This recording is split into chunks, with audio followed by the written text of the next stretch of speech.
Cheese ഇഷ്ടപ്പെടുന്ന എല്ലാവർക്കും ഇഷ്ടമാണ് ഒരു അടിപൊളി മസാല ദോശ, അതായത് ചീസി മസാല ദോശയാണ് ഇന്ന് ഉണ്ടാക്കുന്നത്.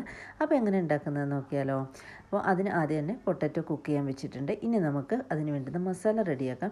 സാധാരണ പോലെ തന്നെ കടുകും ഉഴുന്നുപരിപ്പും വറ്റൽമുളകും കറിവേപ്പിലൊക്കെ വെളിച്ചെണ്ണയിലിട്ട് നന്നായിട്ട് മൂപ്പിച്ചെടുത്ത് അതിലേക്ക് ആവശ്യത്തിന് വേണ്ടുന്ന സവാളയും എരിവിന് വേണ്ടുന്ന പച്ചമുളകും ഇട്ട് കൊടുത്ത് അതിനെയും സോട്ട് ചെയ്തെടുക്കുക. അതിലേക്ക് കുറച്ച് മഞ്ഞൾപ്പൊടി ഇട്ട് നന്നായിട്ട് ഇളക്കിയെടുക്കുക.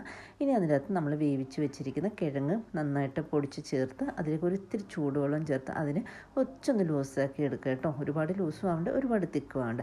അപ്പം നമുക്ക് വേണ്ടുന്ന ഒരു കൺസിസ്റ്റൻസിയിൽ മാറ്റി വെച്ചതിന് ശേഷം നമുക്കിനി ദോശ ചുട്ടെടുക്കാം. നന്നായിട്ട് ദോശ ഒന്ന് പരത്തി കൊടുക്കുക. അതിലേക്ക് ആവശ്യത്തിന് വേണ്ടുന്ന കുറച്ച് നെയ്യും ചേർത്ത് കൊടുത്ത് കുറച്ചധികം തന്നെ ചീസ് ഇട്ട് കൊടുക്കുക. ഇനി ചീസ് ഒന്ന് മെൽറ്റായി വരുമ്പോഴത്തേക്ക് നമുക്കതിൻ്റെ അകത്തേക്ക് മസാല വെച്ച് കൊടുക്കാം.